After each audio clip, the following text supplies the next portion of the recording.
comienzo a los contenidos técnicos del día de hoy, abordando una cuestión importante. ¿Cuál es el estado actual de la aplicación de la normativa relativa a agentes químicos? Hay una variedad normativa amplia, hay una gran cantidad de agentes químicos y, bueno, pues todos tenemos un cierto conocimiento, pero desde la organización consideramos que Mercedes Tejedor, del Instituto Nacional de Seguridad y Higiene del Trabajo, era la persona más, digamos, adecuada debido a su conocimiento amplio de la materia. Conocimiento que hemos tenido oportunidad, pues pienso que bastantes de los presentes, de constatar, y que consideramos muy importante que pudiésemos compartir tal día como hoy cuando vamos a abordar estos agentes en el ámbito de la bioseguridad laboral. Sin más, pasamos la palabra y que nos cuente ella.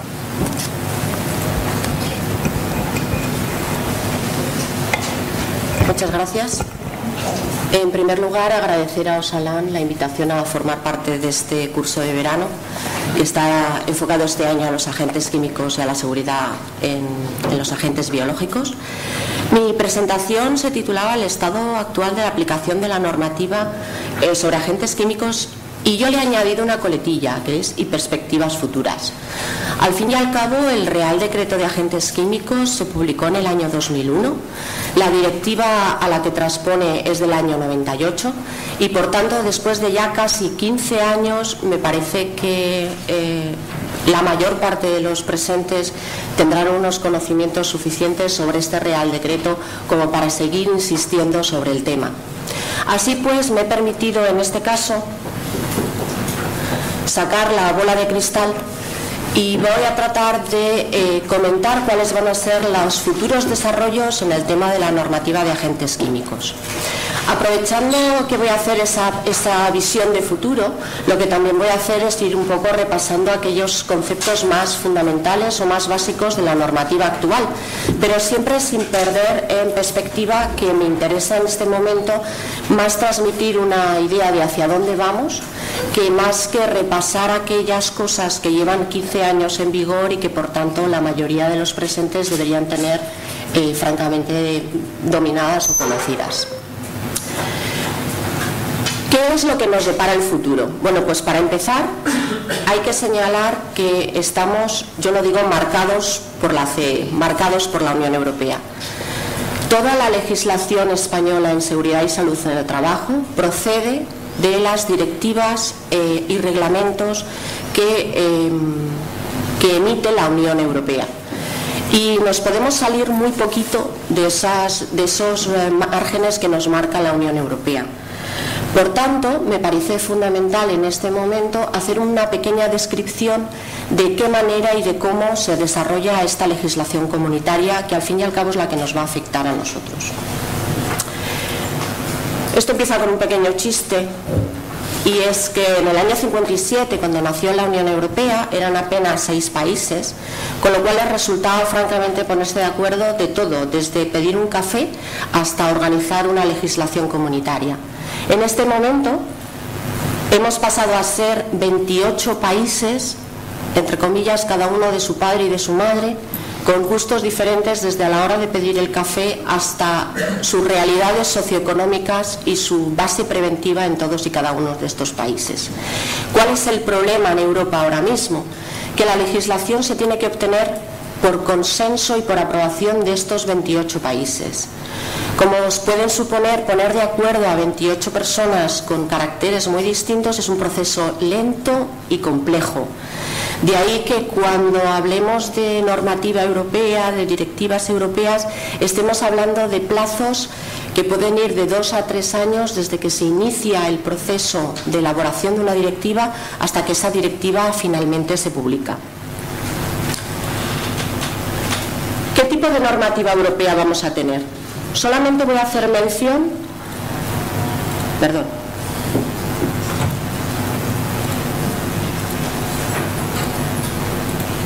Vale, no quiero ir para atrás. Solamente voy a hacer mención dentro de los actos vinculantes, es decir, de aquellos actos a los que los países no pueden rechazar hacer caso, es decir, cumplirlos, dos tipos de actos legislativos. Uno de ellos son los reglamentos. Los reglamentos comunitarios son de obligado cumplimiento en todos los países. Los reglamentos comunitarios se publican tal cual en los boletines oficiales de los diferentes países y no admiten ningún tipo de modificación ni de adaptación a las diferentes realidades sociales. Es decir, el reglamento se aplica tal cual en todos los países de la Unión Europea.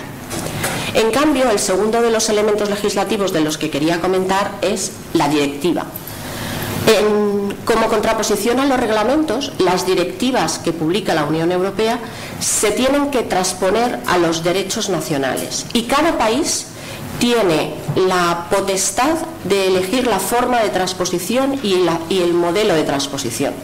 Las directivas lo que pretenden es, hay unas directivas que lo que pretenden es fijar unos objetivos a alcanzar, típica la Directiva Marco de Seguridad y Salud en el Trabajo, y el país escoge el método o el modelo para hacerlo. Hay otro tipo de directivas que son las que llamamos directivas normales o directivas técnicas. Entre ellas está, por ejemplo, la directiva sobre agentes químicos, que ahí el país toma esa directiva, la adapta a su realidad nacional y lo único que tiene que tener presente es que es una directiva de mínimos, es decir, no puede fijar un nivel de protección para los trabajadores inferior al que le fija la directiva.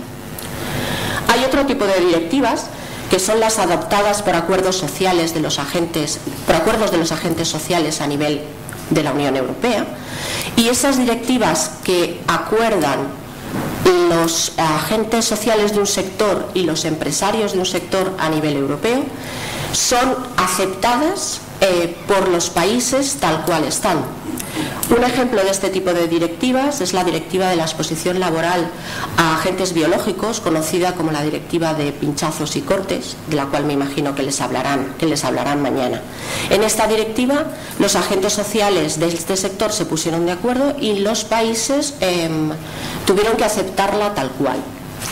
Y el último tipo de directivas son las directivas que se llaman directivas delegadas a la Comisión. En este caso, lo que sucede es que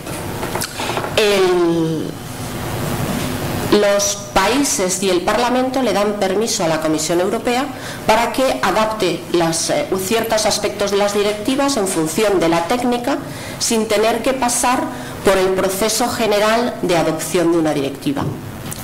¿Cuál es el proceso general de adopción de una directiva? Bueno, pues tenemos tres órganos que son los que participan en su elaboración.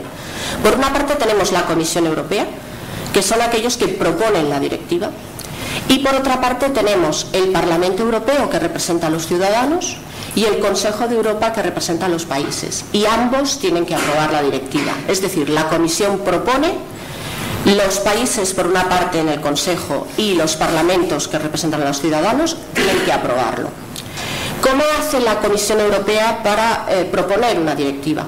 Pues ahí funciona el procedimiento que llaman ellos de comitología, es decir, la Comisión Europea tiene una serie de comités que, constituidos por expertos de los diferentes países, ayudan a la Comisión Europea a elaborar esa directiva determinada. Además de los comités que se establecen ad hoc para la elaboración de una determinada directiva, hay tres comités que son importantes y que son permanentes en el ámbito de la seguridad y salud en el trabajo. ¿Cuáles son estos comités? Uno de ellos es el Comité Consultivo en Seguridad y Salud en el Trabajo, que está formado por representantes de todos los países, de empresarios, sindicatos y gobiernos. Este es un comité consultivo, es decir, no tiene capacidad de decisión, pero la Comisión Europea somete sus decisiones que tienen que ver con el ámbito de la seguridad y salud en el trabajo a este comité. Hay un segundo comité que tiene especial importancia en el campo de la seguridad química, que es el llamado SCOEL. Es el comité científico que determina los valores límites ocupacionales. Este SCOEL está formado por expertos de los diferentes países, pero no representan a su país. Es decir, el comité está constituido por 21 miembros, puede haber 5 alemanes, 2 británicos y un griego, por ejemplo. No tienen una representación por el país, sino por la experiencia que tienen. ¿A qué se dedica este comité? Este comité lo que hace es proponer los valores límites no vinculantes que publica la Unión Europea. ¿Por qué tiene tanta importancia? Porque al final, aunque no son vinculantes para los países, los diferentes países se miran en esos valores límite a la hora de poner los valores límites nacionales, que es lo que pasa en España. Y por último, el comité de los altos representantes de la Inspección de Trabajo, que le vamos a dejar aparte porque en el ámbito de la seguridad química tienen menos papel. Todo el mundo sabe en este momento que la Ley de Prevención de Riesgos Laborales procede de la transposición de una directiva marco y a partir de ahí el resto de las directivas europeas se han ido transponiendo a España en diferentes reales decretos. Como comentaba, en el ámbito de la seguridad química o en el ámbito de los agentes químicos, la directiva del año 98 se transpuso en el Real Decreto 374 del año 2001, es decir, tiene prácticamente 14 años. ¿Qué es lo que vamos a ver a partir de ahora? Bueno, pues vamos a empezar con las perspectivas de modificaciones que hay a corto plazo en España en el ámbito de la normativa de agentes químicos. Al tiempo que vamos avanzando en el tiempo, es decir, vamos haciendo previsiones de futuro, iremos repasando algunos aspectos que ya conocemos mayoritariamente, pero para tener una base de sobre qué estamos hablando. La última directiva que se ha publicado en Europa en el ámbito de los agentes químicos es la directiva del 2014, el número 27. Esta directiva se publicó en el BOE del 4 de marzo de 2014. ¿Y qué es lo que pretende esta directiva? Bueno, pues pretende adaptar 5 directivas de seguridad y salud en el trabajo, que son la de señalización, embarazadas y en periodo de lactancia, jóvenes, agentes químicos y agentes cancerígenos, al reglamento sobre clasificación, etiquetado y envasado de productos químicos del año 2008, el conocido como CLP. La fecha tope de transposición de esta directiva a la normativa, a la legislación española, era el 1 de junio, pero todavía no se ha traspuesto, es decir, llevamos un ligero retraso, que esperamos que en los próximos meses seamos capaces de ponernos a tono. ¿Qué es lo que hace esta directiva? Bueno, pues esta directiva, como he comentado, adapta al CLP las 5 directivas que ya he señalado. ¿Y este CLP de dónde procede en realidad? Bueno, pues este CLP, el reglamento CLP, procede de la adaptación a la legislación española del sistema globalmente armonizado de etiquetado de productos químicos de la ONU. Este sistema globalmente armonizado de clasificación y etiquetado de sustancias químicas de la ONU nace en el año 2002 con el objetivo de disponer un sistema que pudiera valer a todos los países del mundo para comunicar la información relativa a los productos químicos que fabrican y que comercializan. Pensemos que está bajo el amparo de la ONU porque la idea es que le valga a todos los países del mundo. Y el objetivo también, aparte de tener un sistema de comunicación que valga a todos y que sea común, es también que aquellos países que tienen menos recursos se puedan evitar una serie de ensayos o de pruebas con el fin de identificar, clasificar y disponer información de los riesgos de determinados productos químicos, pero que los países más pobres o con menos recursos no tengan que reproducir todo ese tipo de pruebas, sino que puedan aprovecharse de los conocimientos y de los recursos que ponen los países más avanzados o más ricos. ¿Cuáles son los resultados fundamentales del sistema globalmente armonizado? Se llama SGA en español, GHS en inglés. Primero, que tiene un sistema armonizado para la clasificación de sustancias químicas y de mezclas químicas. Y en segundo lugar, que dispone de un sistema de comunicación en relación a los productos químicos y a los riesgos químicos que es común y compartido por todos los países del globo. ¿Cuáles son las características de este sistema? Para aquellos que no lo conozcan. En primer lugar, clasifica las sustancias químicas en 3 tipos de peligros.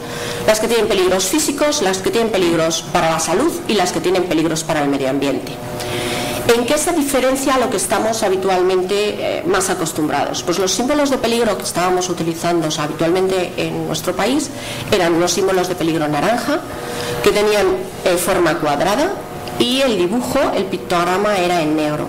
Ahora lo que hemos hecho es adaptar los símbolos que ha propuesto la ONU, que son rombos, con el borde en rojo y el dibujo en negro. Tenemos peligros físicos, explosivos, gases a presión, comburentes e inflamables.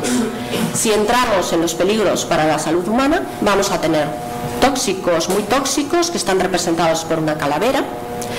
Vamos a tener aquellos que son irritantes o sensibilizantes, que van marcados con una admiración. Aquellos que tienen problemas por ser carcinógenos, tóxicos para la reproducción, van marcados con un hombrecillo al que le sale una mancha del pecho. Y por último, los corrosivos, los que provocan lesiones oculares, están marcados por una pipeta que deja caer un líquido que estropea la piel o las sustancias.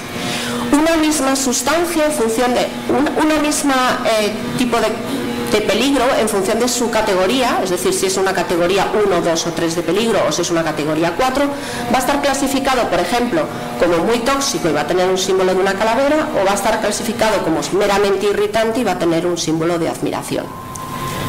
Por último, tenemos aquellos que son peligrosos para el medio ambiente, que tienen un símbolo en la que aparece una especie de pescadito medio muerto. Si están familiarizados con el sistema habitual de etiquetado, echarán en falta el símbolo de los productos nocivos, que era una cruz de San Andrés, así, sobre fondo naranja. Esa es la principal diferencia entre el sistema de clasificación antiguo y el sistema de clasificación moderno.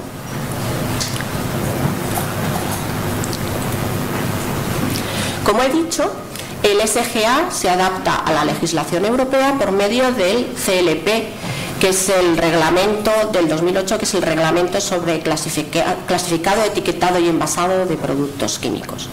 ¿Qué es lo que hace este reglamento que salió en el 2008? Lo que hace es ir adaptando progresivamente la legislación europea a los contenidos y a las directrices del SGA.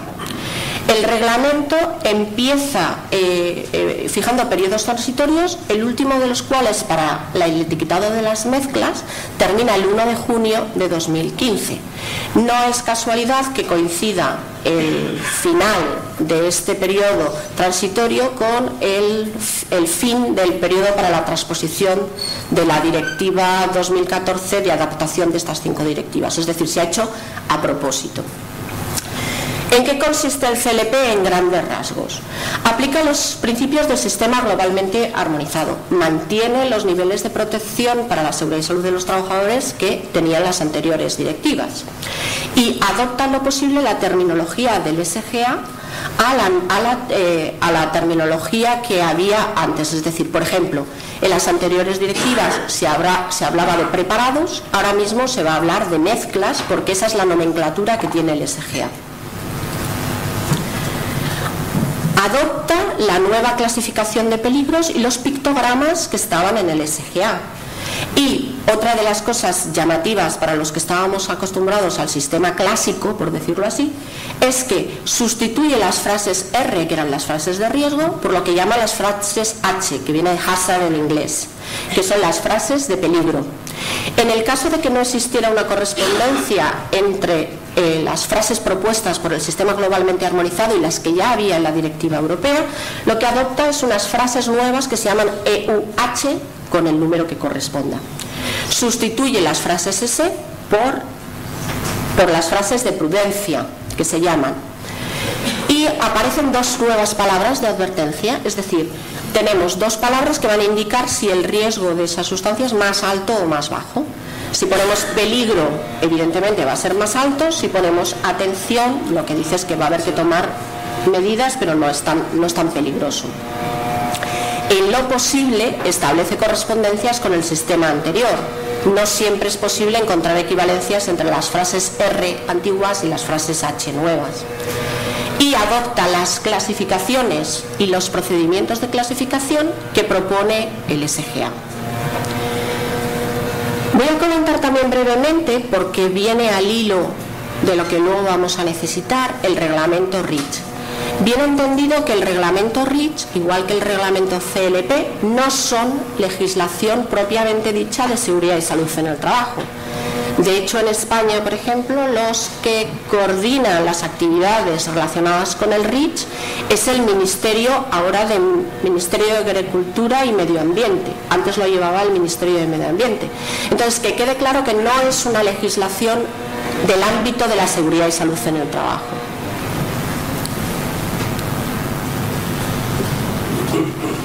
Muy ligeramente, con 4 puntos. ¿Qué es el reglamento REACH? El reglamento REACH es un reglamento que lo que va a hacer es regular la forma en la cual se puede comercializar los productos químicos y la forma en la cual esos productos químicos, en caso de que tengan una peligrosidad más alta, necesiten un sistema de autorización. El sistema REACH está pensado, o donde recae la carga de la prueba, vamos a decirlo así, es en fabricantes e importadores de sustancias químicas.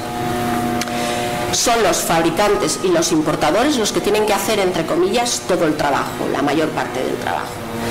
El reglamento REACH exige que se registren las sustancias que se fabrican o se importan que superen 1 tonelada.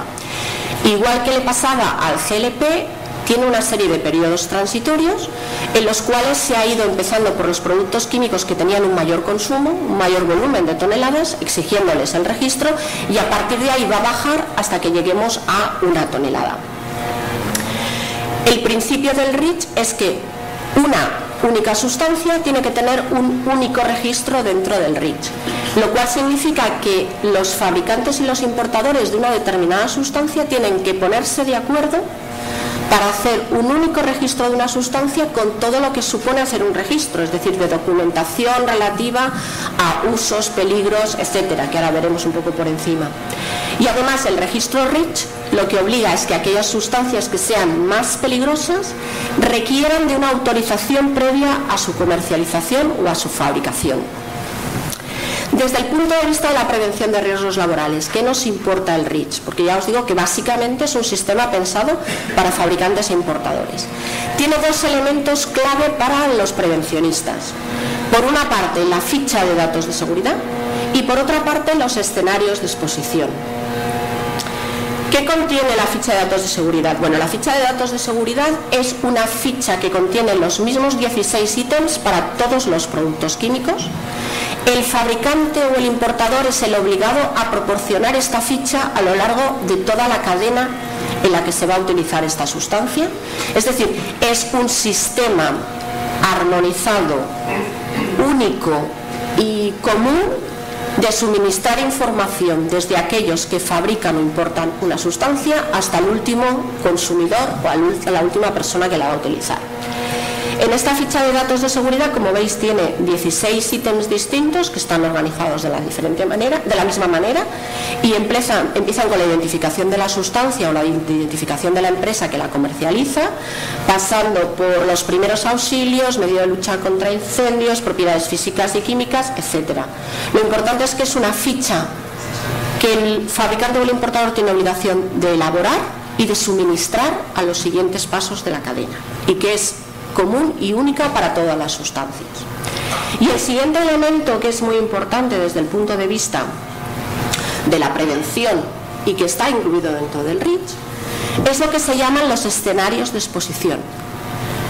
En estos escenarios de exposición, el fabricante o el importador tiene que ser capaz de identificar los posibles usos de su sustancia y explicar los riesgos que lleva ese uso de esa sustancia desde el momento en que se origina hasta el momento en que se desecha, es decir, todo el ciclo de vida de la sustancia.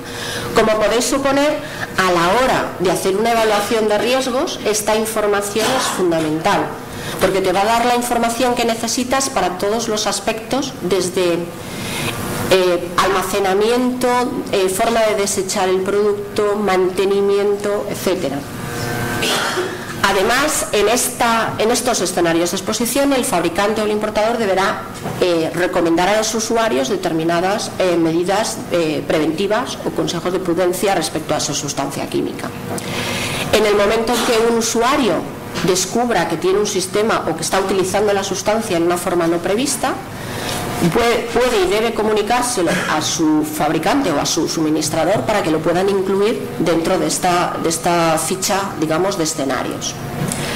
Y además, dentro del REACH, dentro de esta ficha, aparece un valor límite que es distinto del valor límite ambiental que estamos acostumbrados a utilizar la gente en prevención, que es lo que se llama niveles de exposición de no efecto. Bueno, es una traducción del inglés un poco mala, de no efecto, es decir, es el nivel por debajo del cual se considera que la salud y el medio ambiente se encuentran protegidos. No confundir con los BLA, con los VLA, que tienen otro sistema de definición. Una vez que hemos hecho este recorrido por todos los digamos, aspectos previos, vamos otra vez a volver a nuestra directiva. La directiva, como os comentaba, se publica en el BOE del 5 de marzo, y su fecha de transposición es el 1 de junio de 2015. Todavía no se ha publicado, pero los trabajos para su publicación están muy adelantados y probablemente de aquí a fin de año ya tengamos el Real Decreto que asume la información de esta directiva.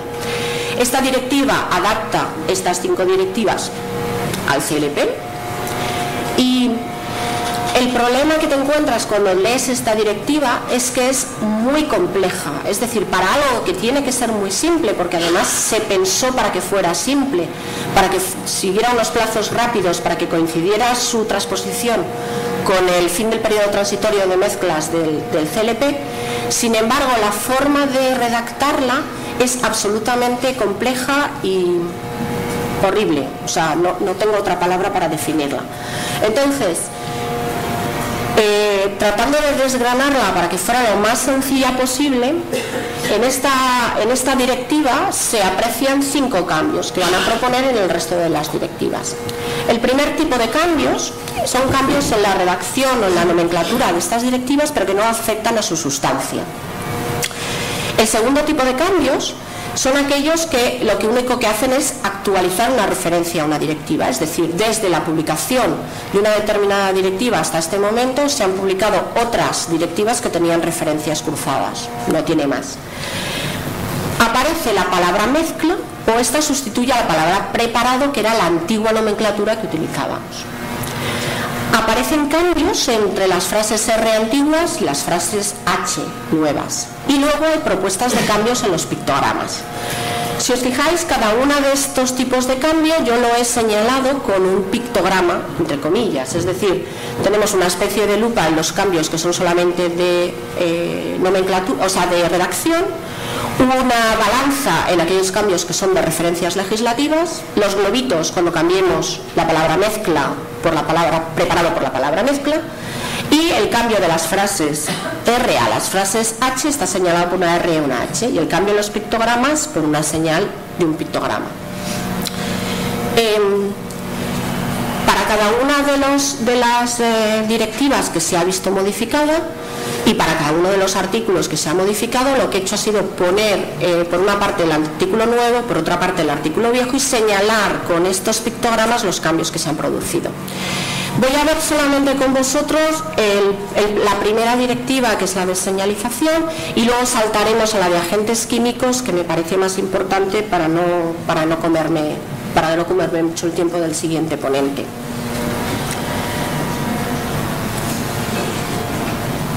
La primera, hemos empezado por la de señalización. Si os fijáis, hay un simbolito de una lupa y hay un simbolito de una mezcla. Eso significa que las modificaciones que se han hecho en el artículo 1, que corresponde al ámbito de aplicación de la directiva de señalización, simplemente lo que han hecho ha sido cambiar la redacción para que fuera más clara y añadir la palabra mezcla, que sustituye a preparado. En el anexo 1, que está dedicado a la señalización de los lugares de trabajo, aparece un cambio de nomenclatura, o sea, un cambio de redacción. Aparece la palabra mezcla, que sustituye a la palabra preparado. Y por último se producen variaciones en lo que son los pictogramas que se van a emplear en la señalización de los lugares de trabajo. Y lo único que dice es que esos pictogramas se van a utilizar empleando aquellos previstos en el reglamento CLP, que como hemos visto eran los previstos en el sistema globalmente armonizado. Como os he comentado antes, ahora desaparece la cruz de San Andrés que señalaba las sustancias nocivas y lo que aparece es una señal de peligro genérica que se puede utilizar para etiquetar productos químicos solamente en el caso en el que haya una pequeña cantidad de ese producto químico almacenado, no para temas generales. Y la última modificación, que se refiere a la directiva de señalización, es aquella en la cual se altera la forma de señalización de las tuberías y los recipientes que contienen líquidos o gases. En este caso se va a producir la modificación de las directivas antiguas por la referencia a la directiva CLP. Se añaden los nuevos pictogramas, es decir, se suprimen los que había antes y se añaden, se indica que se tiene que señalizar con los nuevos, y aparece la palabra mezcla en lugar de aparecer la palabra preparado. Como veis, las modificaciones son todas sota, caballo y rey. Aquí no se han producido modificaciones de contenidos básicos. Es un proceso de maquillaje simplemente de las directivas antiguas para adaptarlas a los sistemas nuevos. Me voy a pasar rápidamente la de embarazada y la de jóvenes para entrar en la que es el centro de estas jornadas, es decir, la directiva de agentes químicos. Ya veréis que tampoco tiene ninguna variación sustancial. La directiva de agentes químicos es del año 98, la directiva 24, y se tradujo en España, se transpuso en España mediante el Real Decreto 374 del año 2001. Por contárosla a grandes rasgos para refrescar la memoria. Lo que dice esta directiva es, en primer lugar, que se aplica a las sustancias, sean naturales o sean producidas, que se aplica a las mezclas, a los productos intermedios en los procesos de fabricación y a aquellos subproductos que se obtengan a partir de la fabricación de una determinada sustancia. Y se aplica en estos casos siempre que esa sustancia pueda ser calificada como peligrosa, bien sea por la antigua directiva, ahora por el CLP, o bien porque sea una sustancia que tenga un valor límite ambiental marcado. Los puntos básicos de esta directiva: la evaluación de riesgos. Lo que te dice la directiva es que para hacer la evaluación de riesgos tienes que tener en cuenta el tipo de sustancia, qué cantidad empleas y qué cantidad almacenas, qué uso le das, es decir, qué método de trabajo empleas y cuál es la duración de esa exposición, el número de trabajadores expuestos y si hay alguno especialmente sensible, y luego te dice que en el caso de que el riesgo no esté controlado, tomes las medidas de esos contaminantes para determinar qué niveles de riesgo hay y qué tipos de controles tienes que adoptar. En general, las medidas preventivas que propone la directiva son la de la organización del sistema de trabajo, empezando por la sustitución de esa sustancia química si no es necesaria, la selección de los equipos más adecuados. Un proceso cerrado tiene mucho menos riesgos que un proceso abierto, el empleo de un procedimiento de trabajo y un procedimiento de mantenimiento adecuados, adoptar medidas higiénicas básicas, sobre todo el orden, y muy importante en el caso de los productos químicos, la limpieza, reducir en lo posible el número de trabajadores expuestos, el tiempo de exposición y la cantidad de sustancias en las que estén expuestos. No tiene sentido tener almacenado al lado del trabajador todas las sustancias que puede necesitar a lo largo del día, pudiendo llevarlas en diferentes etapas. Y por último, adoptar las medidas de protección colectivas necesarias o la medida de protección individual como último recurso. ¿Qué es lo fundamental en relación a lo que hemos visto hasta este momento? ¿Dónde están los cambios? Pues los cambios están en la información y la formación, la información y la señalización que están previstas en este Real Decreto. Este Real Decreto estaba pensado con los sistemas de señalización antiguo. Ahora tenemos los nuevos sistemas o los nuevos pictogramas que nos proponen dentro del CLP. La etiqueta se ha alterado también, es decir, es aquella que nos propone el CLP, y además tenemos la ficha de seguridad que propone el REACH como fuente de información que nos va a permitir tanto hacer la evaluación de riesgos como poner las medidas preventivas más oportunas, como dar la información suficiente y la formación suficiente a nuestros trabajadores. Y además, en este Real Decreto se hace mención a los valores límites ambientales que no se deben superar en las diferentes jornadas de trabajo. ¿Cuál es la modificación entonces que propone este Real Decreto esta directiva que estamos pendientes de transposición? Pues después de todo esto, al final lo único que te hace es cambiar dos referencias, es decir, se refiere al reglamento CLP en lo que tiene que ver con la clasificación de las sustancias químicas, habla de peligros físicos o peligros para la salud, deja fuera los peligros para el medio ambiente y simplemente modifica la forma de redacción en la parte que corresponde a porque cambian los órdenes de los epígrafes, digamos. No tiene más sustancia, digámoslo así. Eso es en la parte de las definiciones.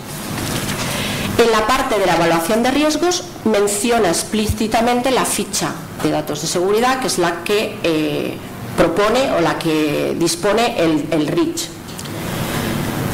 Y en la última parte lo único que hace es sustituir las referencias a los antiguos a las antiguas directivas por las referencias a las nuevas directivas. Eso es todo lo que propone este cambio. Como veréis, no tiene nada de sustancial y sencillamente es una adaptación a la nueva legislación sin que tenga por qué preocuparos que haya alterado sustancialmente el contenido del Real Decreto de Agentes Químicos. Esto es un resumen de los diferentes cambios, está en la documentación que se os va a proporcionar, con lo cual voy a pasar rápidamente a cuáles son las modificaciones que se van a producir a un, vamos a decirlo así, medio plazo. Esta directiva tenía que estar traducida a un Real Decreto el 1 de junio, no se ha traducido, estará a punto de caer, es decir, de aquí a fin de año la tendremos, pero ahora vienen modificaciones que son a más largo plazo. Y cuando hablamos de largo plazo, el problema de la Unión Europea es que es difícil determinar cuánto va a ser ese largo plazo. Pueden ser lo mismo 2 años que 3 años, que no se sabe. ¿Qué es lo que va a determinar el futuro de la normativa en agentes químicos en la Unión Europea en los próximos años? Pues hay 3 elementos que nos van a, mejor dicho, un elemento a nivel nacional y 2 elementos a nivel de la Unión Europea que nos van a determinar lo que va a pasar.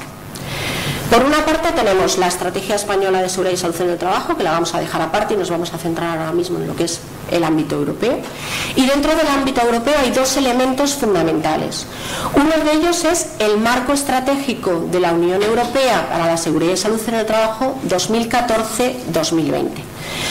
Este marco europeo se publicó en junio del año pasado, junio del 2014, y va a determinar las prioridades de la Unión Europea en el ámbito de la seguridad y salud en el trabajo, en lo que va desde ahora hasta el año 2020. Y luego hay otra cosa, probablemente muchos de vosotros tendréis noticia o conoceréis esta estrategia europea, que ahora la llaman marco estratégico. Pero hay otro programa que tiene mucha influencia a nivel europeo y que probablemente sea más desconocido por el público en general. Es lo que se llama el programa REFIT. ¿Qué es el programa REFIT? Bueno, pues el programa REFIT lo que va a hacer es orientar toda la legislación europea de todos los ámbitos. Este es un programa que empezó llamándose Better Regulation, luego se llamó Smart Regulation, y lo que pretende es adaptar, simplificar y acercar al ciudadano todo lo que es la legislación europea.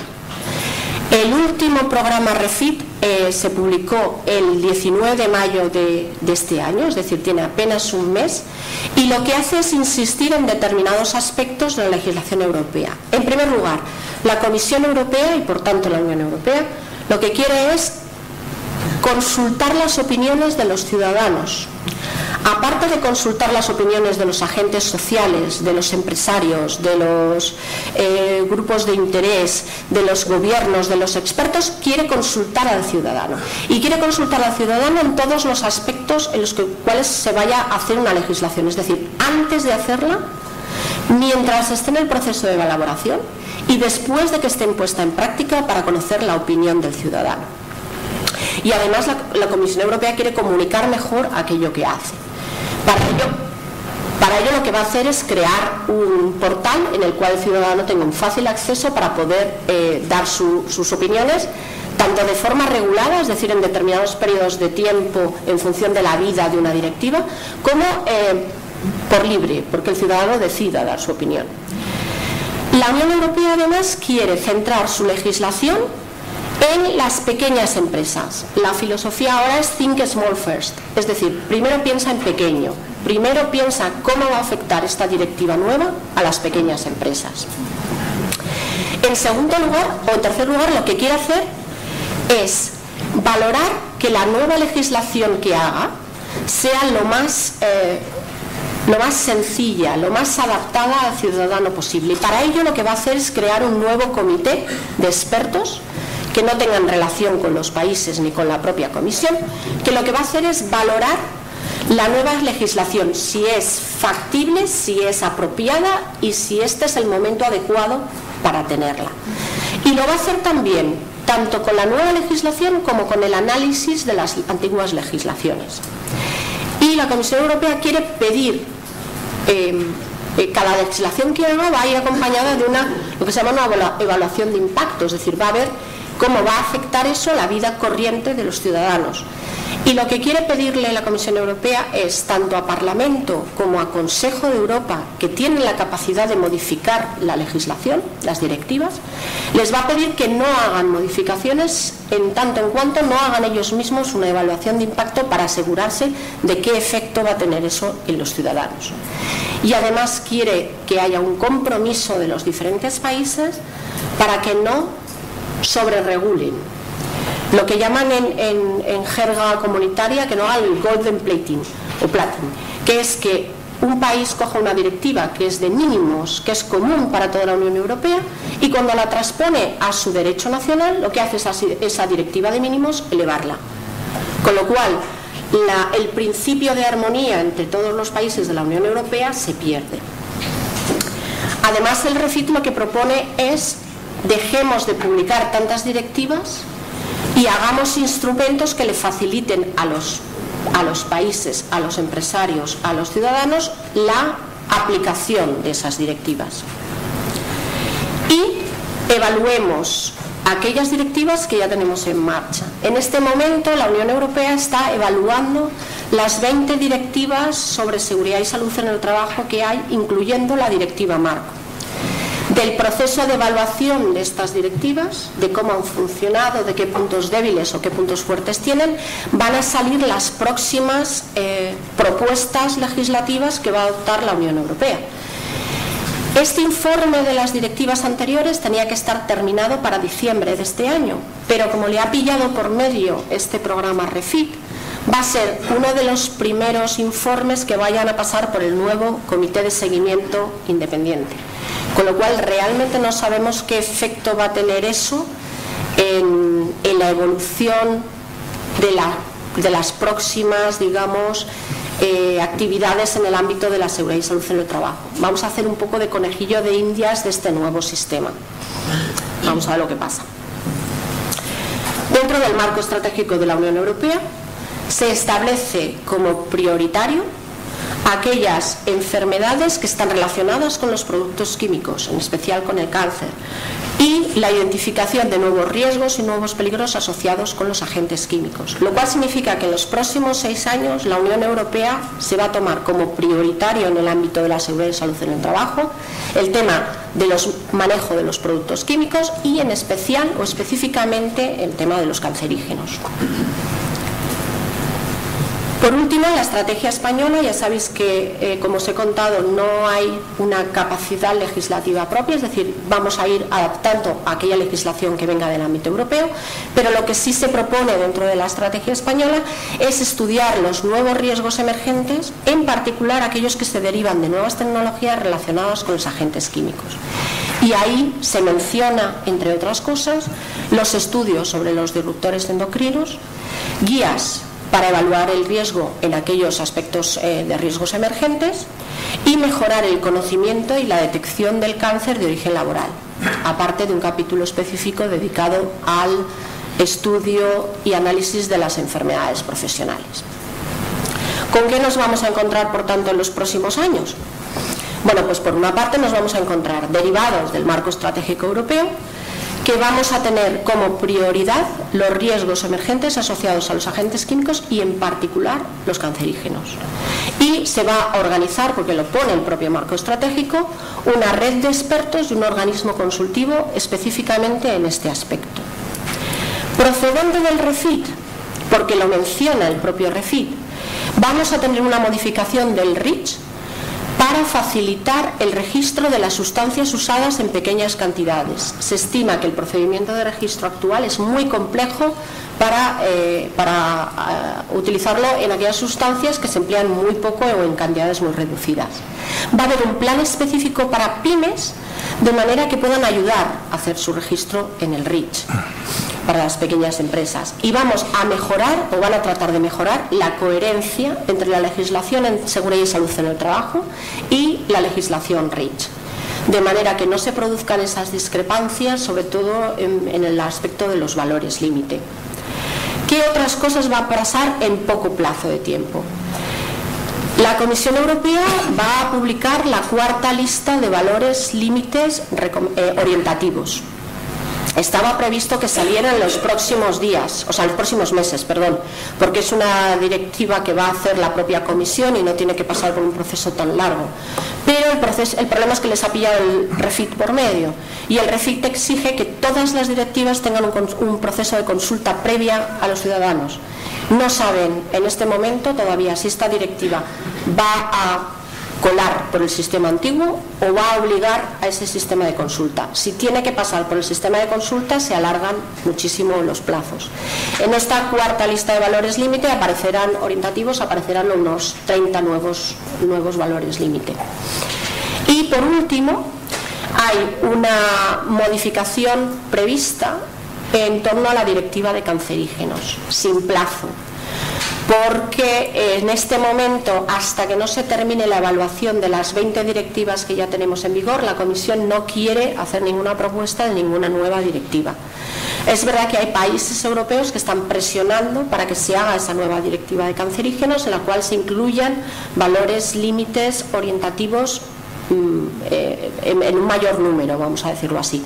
Pero en tanto no se termine la parte de valoración de las directivas que están en este momento en vigor, no se va a proceder a nuevas orientaciones. Y esto es lo que la bola de cristal dice que va a pasar en los próximos 5 años. Muchas gracias por su atención y espero que les esté interesante.